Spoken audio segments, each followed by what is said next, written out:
Yung Injustice Committee na hawak nito ni Bacolao, alam naman natin, alam naman natin na yan ay propaganda nila na para mapatalsik si VP Sara. Video na yun. Ngayon, siyempre, alam mo naman itong mga nanggigipit, gumawa ng sarili nilang script. Ngayon, nakakuha sila ng video, at yung video na yun, akala mo naman kung sila ang iintindi, ay panalo na sila. Marami hong magagaling na nakakaintindi na yung video na yun na sinabi ni VP Sara ay hindi ho yung threat. Yun ay isang kung meron, kung sakali. Ang ayaw nila kasi intindihin mabuti. 5 state parties ng Rome Statute sa isinagawang special session nitong July 24, 2026 sa United Nations Headquarters sa New York. Ito ay kaugnay ng mga alegasyon ng sexual misconduct laban kay Can na mariin niyang itinanggi at iginiit ng kanyang mga abogado na hindi patas at walang sapat na basehan ang naging proseso ng pagdinig sa kanyang kaso. Dahil sa kanyang Bakit? Patas ba kayo? Kay Tatay Digong? Puro kayo reklamo Ganyan din ang ginawa niyo sa presidente namin. Okay, magreklamo kayo, hindi patas. Umiyak na lang kayo, tanggal ka sa pwesto. Sinusunod ang rule of law. And yet, nasa kulungan si pastor, ang kaso hindi mo maintindihan. Ano ba yan? Tapos na ba o hindi? Nasaan ang witnesses? Bakit nawala na ng saysay ang gobyerno? Yes. Magandang hapon muli sa ating mga kasama. Nandito na naman tayo sa Kuya Goods nagbabalik. At syempre kung hindi ka pa nakasubscribe, mag-subscribe ka na at hit mo na rin yung bell para lagi kang updated sa ating mga video. Nako po, talagang usapang ICC. Talagang pwede hong mapauwi si Tatay Digong kung itong ICC ay ma-dissolve na. Ibig sabihin, kung ano ho yung ginagawa ni Donald Trump, President Trump, ngayon dito sa usapin sa ICC, si President Duterte naman ay pwede na hong umuwi. At katunayan, dahil mainit ang usapin ng ICC kasi kayo. Pinakailaman nyo kasi si Tatay Digong namin Kaya nagawindang-windang tuloy kayo. Si Karim Khan, sibak na ho sa ICC. Yan ho ang nagbabagang balita ngayon. Ano pa saysay ng ICC ngayon? Kung sisibakin lang naman. Diba? Ngayon, ito na. Lalabas ang katotohanan dito. In just 3 weeks siguro, hinihiling natin na ma-dissolve na nga itong tuluyang itong ICC na to at makauwi na. At asam na sabik na ho ang mga Pilipino na mapauwi at manumbalik sa bansang Pilipinas itong si Tatay Digong. Ngayon, alamin natin yung mga issue bago tayo sumalang dyan, bago tayo remekta. Andiyan po yung join button, pumindot ka na sa dulo ng ating video. Yung shoutout segment natin. Ngayon, napakasanangaling nitong nirehistro. Agoy. Sino ang nagsabi niyan? Di si Atty. Sal Panielo. Oo. Napakasinungaling. Ni Bacolao. Panelo kay Rep Bacolao. Panelo kay Rep Bacolao. Kilala niyo ba si Rep Bacolao? Kilala niyo? Mamaya papasada natin yan. Ito pa.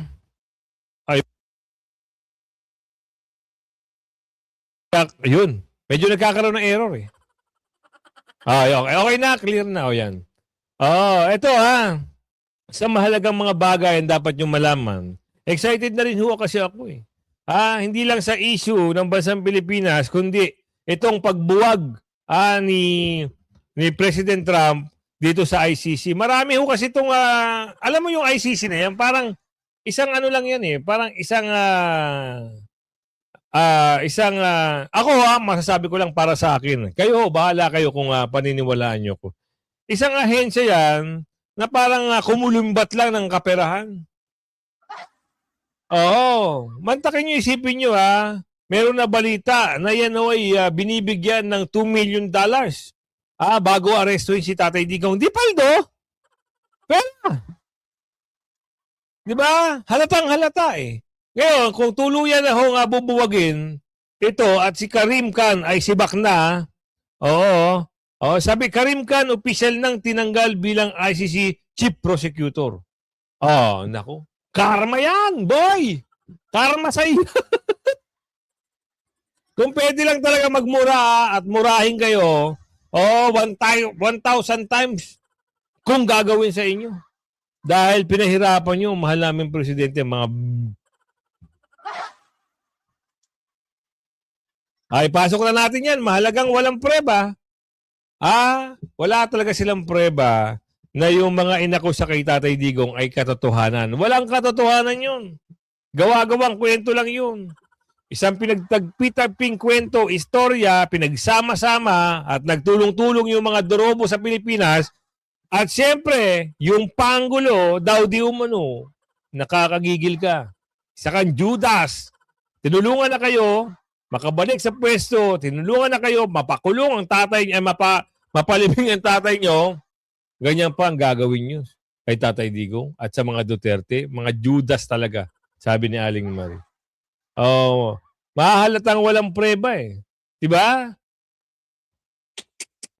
Peke, ang ICC warrant na hawak ni Trilling, eto ka na, yari ka ngayon. Pag tuluyan ho mabuwag itong ICC, kakahiya kayo. Ay, pasok natin para magkaalaman na. Sana ma-dissolve na ito, mapabilis. Kung hindi expedite, i-rush na, i-rush. Pwede ba yun? Pasok.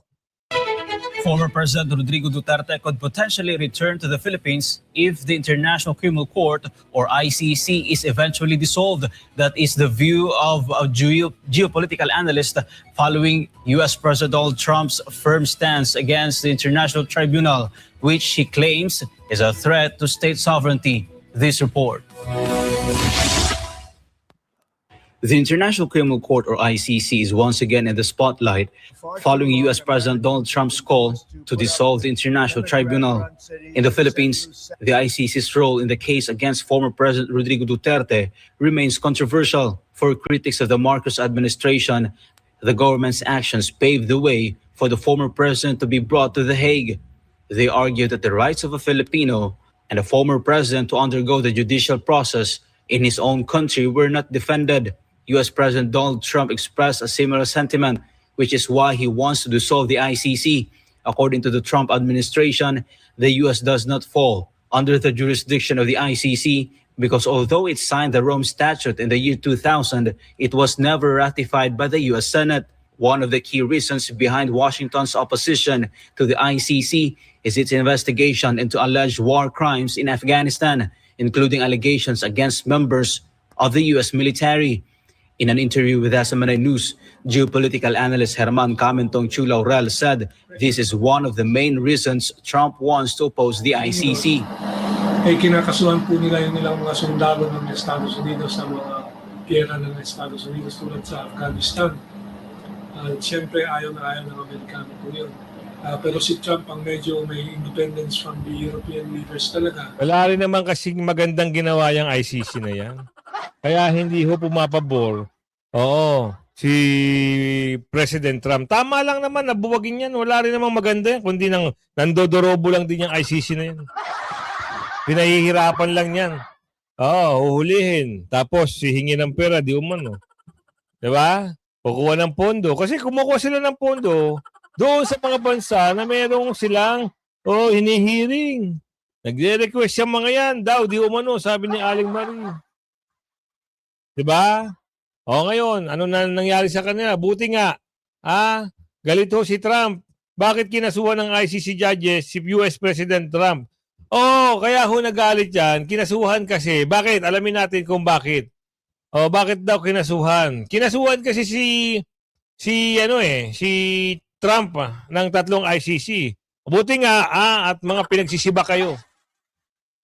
Huwag kayo mag-alala, ilang linggo na lang, buwag na yung ICC na yan.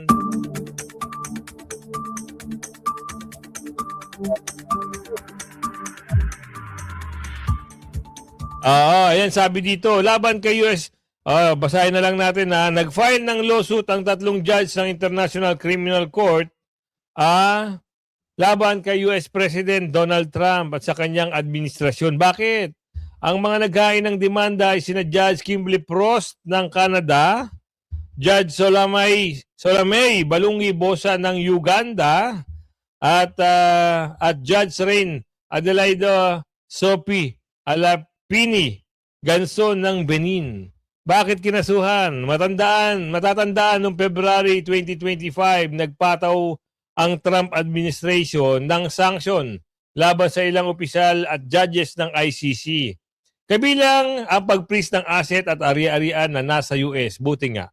At pagbabawal sa financial transaction sa US. Yun. Ano pa? Ginawa nila ito bilang tugon sa mga hakbang ng ICC. Kasi alam nyo, peste ang ICC na yun. Wala namang magandang ginawa yan. Sa totoo lang, ano ba ginawa nila kay Tatay Digong? Di ba? Yung matanda, 82 years old, interim lang, hindi mabigay-bigay. Wala pa namang kaso. Hindi pa nakukonvict si Tatay Digong, hinusgahan na nila, kinulong na nila. Ano bigyan ng interim? Tama na yung ginawa dito ni Donald Trump. Ginawa nila ito bilang tugon sa mga hakbang ng ICC na may kaugnayan sa Israel at Amerika.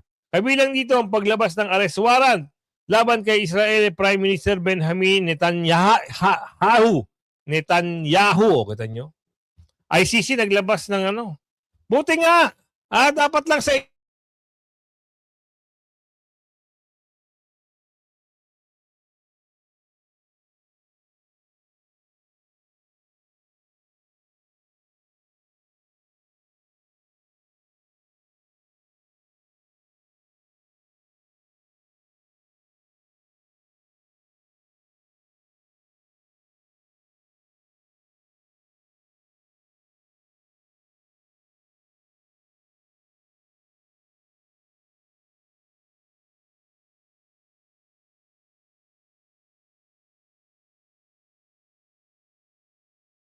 Why?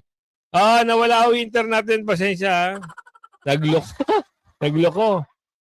So, tama lang ho yung ginawa ng presidente ng Amerika. Nabuwagin na nga talaga yan. At totohanin na nila. Huwag nilang huwag nilang pabigyan pagkakataon. At si Tatay Digong, madaliin na ho ang pagpauwi. Salamat ho, President Trump. Kung ganito yung kagustuhan mo, kami ho ay sumasang-ayon. Ang milyong-milyong Pilipino ay sumasang-ayon sa inyong kagustuhan, nabuwagin na. At doon naman na sinabi na kung si Tatay Digong ay pwedeng mapabalik sa Pilipinas kapag ang ICC ay nawasak na. Very good. Tama yan, tama. Yan ang inaasahan namin. Mawasak yung ICC na yan. Ngayon punta tayo dito sa pangalawang topic natin. Si Atty. Salpanielo, nanonood sa trial. Napuna niya itong kasinungalingan ni Bacolao. Anong mga nakaraang mga buwan, ang yabang-yabang ni Bacolao na yung trial daw nila, pinagmalaki pa, di ba? Kita nyo naman sa video na mga lumalabas. Na pinagmamalaki ni Bacolao na mini-trial yung ginagawa nila kay BP Sara. Nung hindi sila maka-eksena at hindi sila makapalag dito sa isang abogado ng depensa na si Atty.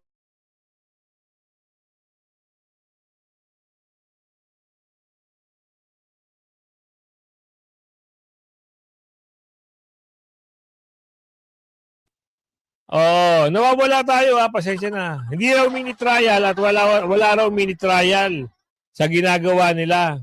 Hindi ba mini-trial yung pagpapasupenan nyo ng AMLA, pagsusupenan nyo ng BIR back, pagsusupenan nyo ng mga bank account ni BP Sara, at paglalabas nyo ng mga peking testigo kahit nasa bilangguan. Hindi pa mini-trial yan? Yung Injustice Committee na hawak nito ni Bacolao, alam naman natin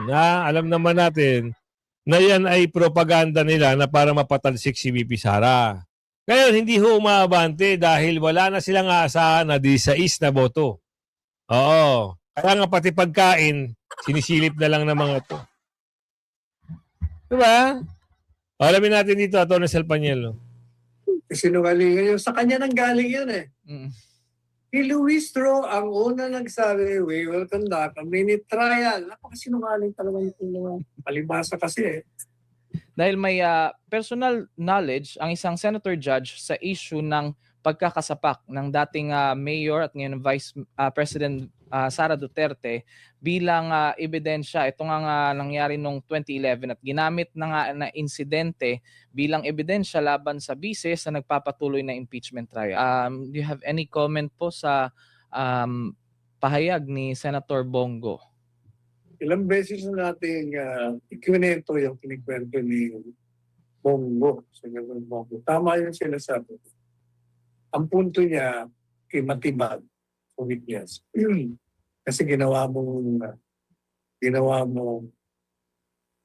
pruweba yung sa sinasabi ninyong may pattern ng violence na may character itong maging marahas.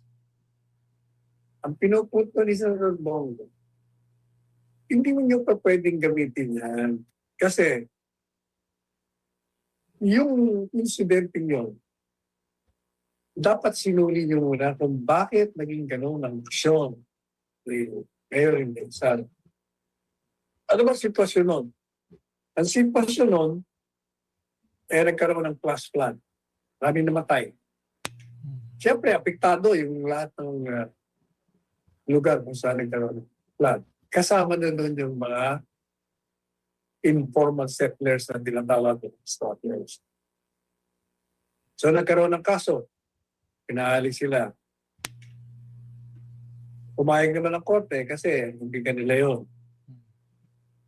Itong si Inday Sara, dahil busy siya sa kanyang pagbibigay ng ayuda doon sa mga sinalanta, tinawagan niya si Sheriff. Sabi niya, huwag mo muna ituloy yung demolition kasi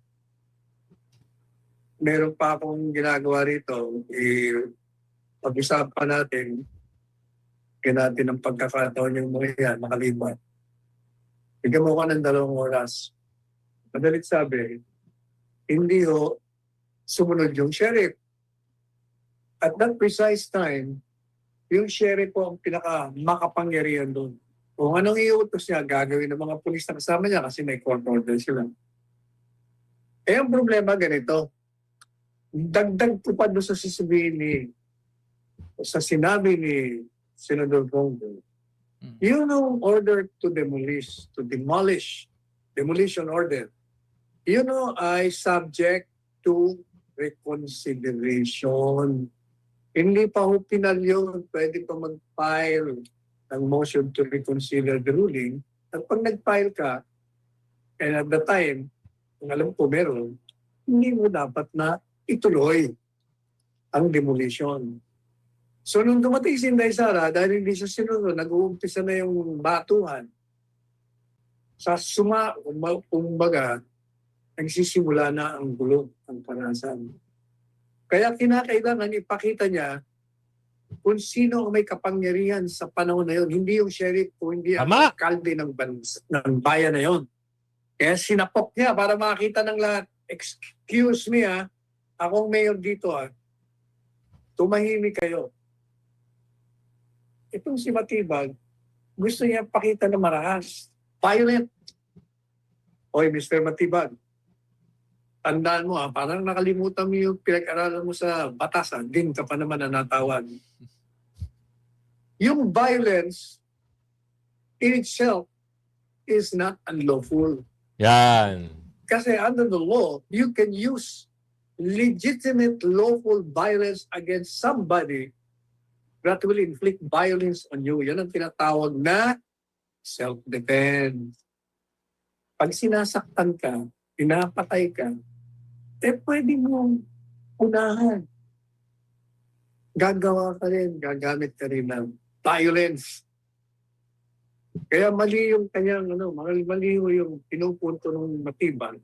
Dahil ang pattern ng violence na, una yung pagmumura. Hindi, yung pagmumura, napakita raw doon na marami itong aling ito. Kaya pinakita niya yung pagsuntok. Mali nga unang-una, gaya na sinabi ko nung ilang araw na, yung pattern of violence, kailangan marami yun. Maraming insidente na nagpakita ka ng marahas kang tao. Isa lang ang pinakita nyo eh. So, paano nagkaroon ng pattern? Hindi pattern. Attorney Sal, mahilig silang magagawa, kumuha ng mga clip video, 2 minutes, 3 minutes, yun yung ginagawang ebidensya. Di ba, sinabi rin ng mga agent nila yan. Di ba? Yun ang ginawa nilang ebidensya, pinorensik nila yung video, at yun ang ginawa nila laban sa kaso ni BP Sara. Pero kung hahanapin nila yung taong inutusan, wala sila nakita. Walang napatunayan. Kaya nga puro sarswela na lang yung banat dito eh.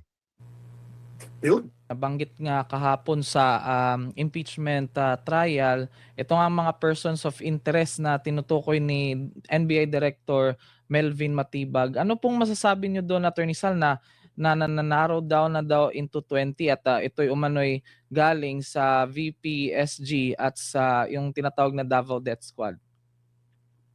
Nawala kayo. Wala kayo sa air eh. Narinig Yes, niyo ba ako? Yes, Attorney Oo. Sal. Eto. Okay na po. Naririnig na po ba kami? Kasi walang credibility dyan eh. Mapapansin nyo, yung mga tanong sa kanya, anong basis mo, anong ganito, invasive lahat ang mga sagot niya. Ang katotohanan nyo dyan, number one, wala naman talagang kinontrata si Inday Sara. Di ba? Yun ay kwento niya lang yun. Parang panakot niya doon sa mga gustong pumatay sa kanya para umatras sila. Kaya na sinabi ko sa inyo, yung mga pahayag niya, maliban sa nagsusumbong siya sa bayan na merong mga gustong pumatay sa kanya at ini-identify niya na kung sino ang pinag-iinala niya. Humihingi siya ng saklolo. Yun, tama yun. Na kung mangyari ang Tama yung sinasabi niya, Tony Sal Panielo. Ibig sabihin, wala kang nasasandalan si Bibi Sara, bukod tangi siya lang, wala siyang ibang kakampi, yung simpansya ng taong bayan ang hinihingi niya doon sa video na yun. Ngayon, siyempre, alam mo naman itong mga nanggigipit, gumawa ng sarili nilang script. Ngayon, nakakuha sila ng video, at yung video na yun, akala mo naman kung sila ang iintindi, panalo na sila. Marami hong magagaling na nakakaintindi na yung video na yun na sinabi ni Bibi Sara ay hindi ho yung threat. Yun ay isang kung meron, kung sakali. Ang ayaw nila kasi intindihin mabuti. Basta gusto nila. Oo, pero hindi nila alam kung ano yung meaning na binitawang salita ni BP Sara. Ngayon, lipat tayo ha. Alam naman natin na lahat ng mga nangyari. Napansin nyo ba na kung kailan sisibakin na ho yung itong ICC, sakali naman lumalabas na peke ang mga dokumento na peke ang ICC warrant na hawak ni Trilling. Ano yung ibig sabihin nito? Sino at kanino pinatutungkulan dito? Ito nagsimula, ang pagkakalam natin dito, ito kay Senator Bato. Huwag ka na magtago, Senator Bato, dahil in just 3 weeks, in just 2 weeks, yung ICC dissolved na yan. Si Donald Trump na ho ang magpapasibak. Alamin natin dito. So ang nakikita namin, through their own fault, ay yung mga copies lang sa media, yung mga ginaganyan niya, siniscreen capture namin, ini-enlarge namin. Why? Is that our fault? Hindi. Kasi nga hindi nyo kami binibigyan. At base po sa research ng team namin, iba po yung mga case number na nakasulat doon, laban doon sa original na warrant na nirelease na rin naman ng ICC. So, as for now, it seems to be a spurious document being brandished by the former senator. So linawin natin, iba yung numero? Iba. We can show you the pictures or you can do your own research. And again, I am very open to correction with this on this regard. With the disclaimer na kung nagkamali man ako, hindi namin kasalanan. Hindi niyo kami pinibigyan ng kopya eh. Dito nga sa video na to, makikita mo na parang ang bilis lang niyang finlash. Tapos, binalik niya na kaagad eh. At saka usually, kapag ganyan, yung media humihingi din ng copy yan eh. Pero Correct, ang media... Alam niyo, ito yung usapin na nagkaroon ng habulan sa Senado dahil aarestuhin si Senador Bato. Ito yung mga panahon na yun. Ito yung mama na to, bida-bida, si Trilling. Ngayon, lumalabas, peki pala lahat. At ngayon, yung ICC na hahabol kay Senator Bato. Paano pa hahabol? Wala na. Tapos na ho ang kwento nyo dahil ito si Kamir Khan. Kamir ba? Karim Khan ay sibak na ho sa kanyang pwesto. Ano masasabi nyo dito? Doon sa mga yung mga nasa dahig. Yung babaeng abogada na hiwalay ang ngipin na laging nasa dahig. Paano ngayon niya? Saan kayo magrereklamo? Mismong si President Trump na ho ang magpapabuwag. Iniisa-isa na ho dahil si Karim Khan, sibak na ho. Opisyal nang tinanggal sa pwesto si International Criminal Court o ICC Prosecutor Karim Khan matapos bumoto pabor sa kanyang pagpapatalsik ang 82 sa 125 state parties ng Rome Statute sa isinagawang special session nitong July 24, 2026 sa United Nations Headquarters sa New York. Ito ay kaugnay ng mga alegasyon ng sexual misconduct laban kay Khan na mariin niyang itinanggi at iginiit ng kanyang mga abogado na hindi patas at walang sapat na basehan ang naging proseso ng pagdinig sa kanyang kaso. Dahil sa kanyang Bakit? Patas ba kayo? Kay Tatay Digong? Puro kayo reklamo Ganyan din ang ginawa niyo sa presidente namin. Okay, magrereklamo kayo, hindi patas. Umiyak na lang kayo, tanggal ka sa pwesto. Ganun lang ho yun, kahit anong gawin mo, hindi ka na mababalik sa pwesto mo. Kamir Khan, hindi ka lang mga ilang linggo, lahat yung mga kasama mo sibak na rin. tanggal, sisimulan na ng ICC ang proseso ng pagpili ng bagong prosecutor. Samantala, patuloy na pamumunuan ni na Deputy Prosecutors na Shamin Khan at Mami Mandaye of Nyang ang Office of the Prosecutor na kanilang pinangangasiwaan mula nang mag-leave of absence si Karim Khan noong May 2025. Nilinaw din ng korte na mananatiling epektibo ang lahat ng umiiral na ICC arrest warrants dahil ang mga hukom lamang ang may kapangyarihang magbasura o bumawi sa mga Kahit linawin nyo pa yan, sabi ni Donald Trump, sisibakin kayo. Kahit magpakalat pa kayo na valid pa yung mga warrant of arrest na umiiral, sisibakin na kayo lahat dyan. Ibalik nyo sa Pilipinas si Tatay Digong tapos ang kwento. Diba? Wala kayong magagawa pag siniba kayo ni Donald Trump. Iiyak talaga kayo.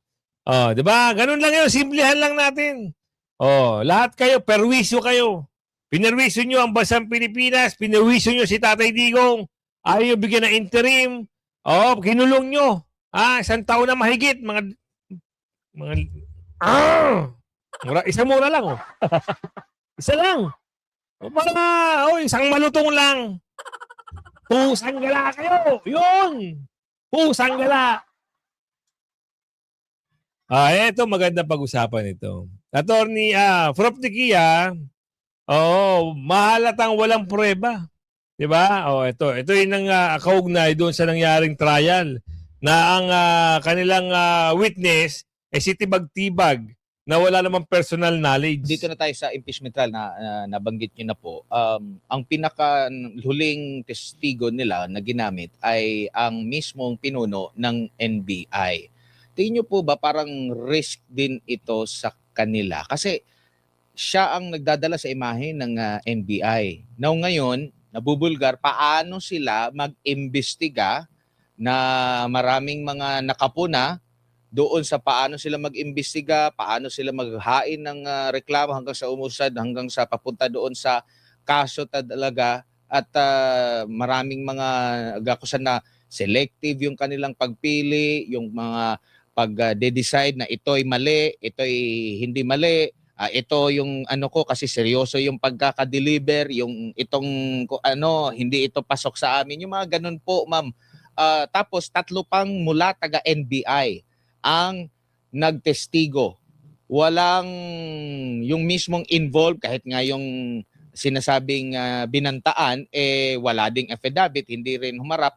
Puro taga NBI na nag-imbestiga na hindi talaga yung first hand na may mga information po. Ano po ang nakikita nyo po dito, Prof? Well, alam mo, Advan, nalulungkot ako from the days of yung mga batikan na investigador, nalagay dyan si Alfredo Lim.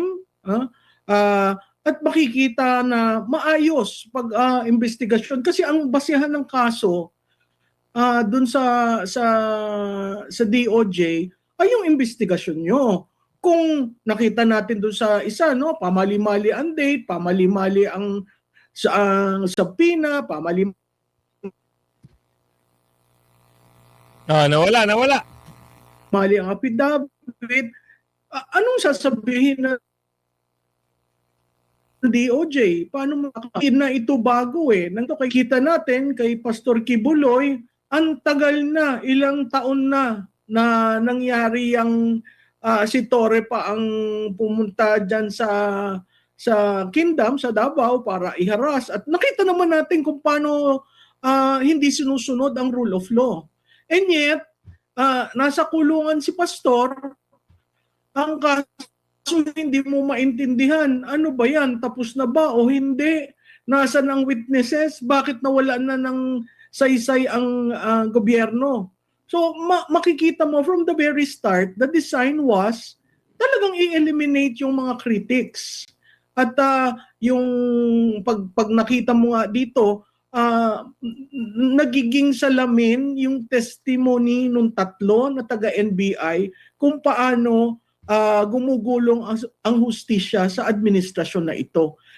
Wala, oo. Yung mga ginagawa nila, yung tatlong NBI, sumunod pa ba yung umattend pa ba yung unang NBI agent? Wala na. 'Di ba? Tapos na ho ang kwento na 'yan. Kayo ho ba naniniwala pa rin ba kayo na yung sinasabi nila ay totoo? Hindi nga nila mailabas kung sino yung pinag-uusapang hinar ni BP Sara. Basta ang alam natin, ito ay isang pakana. Ito ho ay isang paraan nila para mapabagsak at tuluyang hindi makatakbo si BP Sara sa 2028. Kaya kung umabot sa video natin ito, ako ho ay nagagalak na sinibak na ho ito si Kamir Khan. At siyempre, sunod na rin itong usapin na bulwagin na ho ang ICC. Kaya kung umabot ka sa aking video at dito sa dulo ng ating video, ako naman ho ay maglalambing. Paki-like, share nyo ang ating video. At siyempre, suportahan nyo si Mang Banat. Shoutout tayo Shoutout kay Rose Ong. Ngayon, lumapit kami sa Taguig every year. May pamaskong hando. Taga-Taguig si Rose, hanggang ng pamamalakad dito sa Taguig. Doon kami nakatira dati sa Las Piñas pero wala talagang pamaskong handog. Ngayon, lumipat kami sa Taguig every year. Kita nyo na. Tapos ginagawa nyo ng kwento ang Taguig. Si Senator Alan Peter Cayetano. Itong mga, lalo na to si Pinky. Don't Meha. Shoutout po sa iyo Danny Mulon. Shoutout po sa iyo Mercy Mendoza, Romeline Gombok, Jobs, Capis Channel. Shoutout po sa inyo Aida Narciso. Ma'am Winnie Quadera, shoutout po sa iyo. Ma'am Fatima Pellegrino, Emerald Stem, shoutout po sa iyo. Marshall Katubis. Sanchez, shoutout po sa iyo. Jerry Ranara, shoutout po sa iyo. Rose Pelimburgusen, shoutout po sa iyo. Rosita Nuvas, Mendoza family, shoutout po sa inyo. Luciano Relatores, shoutout po sa iyo. Glance Aldrich Perez, shoutout po sa iyo. Lima Lakap, shoutout po sa iyo. Jeneline JC2, J. Morales, Rachel Carandang, shoutout po sa inyo. Isidro Marfe, Rosemary Sevenco, Lee Kunanan, Arceli Cruz, shoutout po sa inyo. Catherine Getigan, 9020, shoutout po sa iyo. Eddie Solidarios, Emma Lavan, Wilfred Dogilla, Dissolva, shoutout po sa inyo. Orlando Kamat, Vivian Moreno, shoutout po sa inyo. Valno Manraymat, Anonymous, shoutout po sa inyo. Maria Luisa Nibansakay, Aida Narciso again, shoutout po sa iyo. Simeon Rosales, Eddie Solidarios again, Mendoza family again, Angel Marlon Den Nolan, shoutout po sa iyo. At yun, Elena Huerte, Monet Yu, Maria Kapasya, shoutout po sa inyo, Joseph Mediano, oo, Ernesto Dolar, yan, shoutout po sa inyo. Kaya kung umabot ka dyan sa shoutout segment natin, oy, si Ma'am Malu, The Survivor Mix Vlog, shoutout po sa iyo, ha, Ma'am Damanusan, oo, shoutout po sa inyo ng bonggang-bongga. Hanggang sa muli, bye-bye!